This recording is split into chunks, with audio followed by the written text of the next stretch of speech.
మన కాకినాడలో మన చెన్నై షాపింగ్ మాల్ ప్రముఖ సినీతారం మృణాల్ ఠాకూర్ చేతుల మీదుగా మే 9న గొప్ప ప్రారంభం. The Chennai shopping mall, main road, Kakinada. Hyderabad లో విశ్రాంత ఐపీఎస్ అధికారి భార్య హత్య కేసు దర్యాప్తును పోలీసులు ప్రతిష్టాత్మకంగా తీసుకున్నారు. నిందితులను పట్టుకునేందుకు 10కి పైగా ప్రత్యేక బృందాలను ఏర్పాటు చేశారు. నేపాలీ పని మనిషి డబ్బు, నగల కోసం మరో 2తో కలిసి ఈ ఘాతుకానికి ఒడిగట్టినట్లు పోలీసులు గుర్తించారు. హైదరాబాద్ జూబ్లీహిల్స్ ప్రశాసన్ నగర్లో విశ్రాంత ఐపీఎస్ అధికారి వినయ్ రంజన్ రే భార్య తనూజ తన నివాసంలోనే దారుణ హత్యకు గురయ్యారు. ఇంట్లో పనిచేస్తున్న నేపాలీ మహిళ కల్పన మరో 2 వ్యక్తులతో కలిసి ఈ ఘాతుకానికి ఒడిగట్టినట్లు పోలీసులు నిర్ధారణకొచ్చారు. హత్య తర్వాత 3 కలిసి బ్యాగ్తో పారిపోయినట్లు సీసీ కెమెరా దృశ్యాల ఆధారంగా పోలీసులు గుర్తించారు.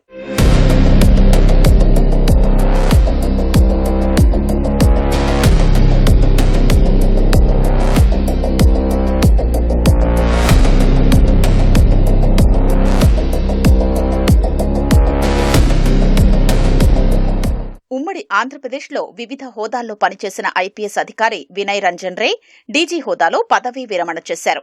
తల్లి, భార్య, 2 కుమార్తెలతో కలిసి ప్రశాసన్ నగర్లో నివసిస్తున్నారు. వృద్ధురాలైన తల్లికి సపర్యలు చేసేందుకు ఏడాది కిందట నేపాలీ మహిళను పనిలో పెట్టుకున్నారు. అదే ఇంట్లో ఆమెకు గదిని కేటాయించారు. 2 నెలల కిందట వినయ్ రంజన్ తల్లి మృతి చెందిన కల్పన అదే ఇంట్లో పనిచేస్తోంది. 3 అంతస్తుల భవనంలో మొదటి అంతస్తులో రంజన్ రే దంపతులు, 2వ అంతస్తులో 2 కుమార్తెలు ఉంటున్నారు. కల్పన పట్ల ఇంట్లో వారికి నమ్మకం కుదిరింది. కొద్ది రోజుల క్రితం వినయ్ రంజన్ రే ప్రకృతి వైద్య చికిత్స కోసం బెంగళూరు వెళ్లారు. ఈ క్రమంలో నగలు, నగదు, ఇంట్లో వారి కదలికలు గమనిస్తూ వచ్చిన కల్పన పథకం అమలు చేసేందుకు సిద్ధమైంది. ఇంట్లో దోపిడీ చేసేందుకు బయటి నుంచి 2 వ్యక్తుల్ని రప్పించింది.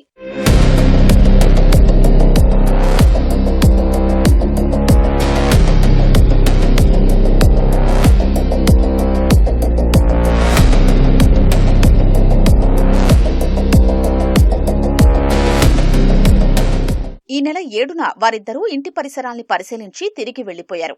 తిరిగి అర్ధరాత్రి దాటాక అక్కడికొచ్చారు. వీరు రావడాన్ని గమనించిన కల్పన గేటు తలుపులు తీసింది. 3 కలిసి ఇంట్లోకి ప్రవేశించారు. అర్ధరాత్రి దాటిన తర్వాత యజమానురాలు తనూజ బెడ్రూమ్ తలుపులు తెరిచి ఉండడంతో లోపలికి వెళ్లారు. శబ్దం కావడంతో ఆమె నిద్రలేచేసరికి ఆమె చేతులు కట్టేశారు. కేకలు వేయడంతో ఆమె నోట్లో గుడ్డలు కుక్కారు. దీంతో తనూజ అపస్మారక స్థితికి చేరుకున్నారు. అల్మారా తాళాలు పగులగొట్టి నగదు, నగలు బ్యాగ్లో పెట్టుకుని తనూజ ఫోన్ స్విచ్ ఆఫ్ చేసి బయటపడేశారు. దోచుకున్న నగదు, బంగారంతో గోడ దూకి సమీపంలో ఉన్న పార్కు గుండా జూబ్లీహిల్స్లోని జర్నలిస్టు కాలనీ వైపు పారిపోయారు. అక్కడ్నుంచి ఆటోలో నాంపల్లి రైల్వే స్టేషన్కు చేరుకుని తెలంగాణ ఎక్స్ప్రెస్ రైలెక్కి పరారైనట్లు పోలీసుల దర్యాప్తులో తేలింది. నిందితులు వదిలేసిన 2 సెల్ ఫోన్లు, టోపీ పోలీసులు స్వాధీనం చేసుకున్నారు. ఘటనా స్థలాన్ని DGP CV Anand, CP Sajjanar సహా ఇతర పోలీసు ఉన్నతాధికారులు పరిశీలించారు. నేపాలీ పనివాళ్ల పట్ల అప్రమత్తంగా ఉండాలని సిపి సజ్జనార్ హెచ్చరించారు. ముఖ్యంగా ప్రజలందరూ కోరుతున్నాను, మీరందరూ కూడా మీ ఇంట్లో మనం చాలా గత ఒక 2 నెలల నుంచి ప్రజలందరూ కూడా అప్రమత్తం చేస్తున్నాం. ఈ నేపాలీ గ్యాంగ్స్ వల్ల అప్రమత్తం ఉండండి అని చెప్పి మన దగ్గర కాకుండా బెంగళూరు, బాంబే, పుణే దేశవ్యాప్తంగా చాలా చోట్ల కూడా ఈ ఒక నేపాలీ గ్యాంగు ప్రాపర్టీ ఆఫెన్స్ చేయడం జరుగుతుంది.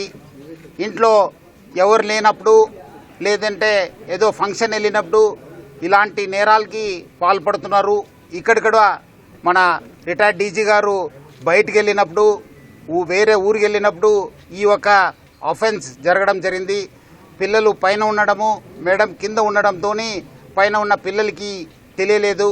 సో బయట నుంచి వచ్చి ఇక్కడ ఇంట్లో పనిచేసే ఒక లేడీతోని వాళ్ళు కాంటాక్ట్ పెట్టుకుని ఈ నేరానికి పాల్గొన్నారని చెప్పి మనకు ప్రాథమికంగా తెలుస్తుంది.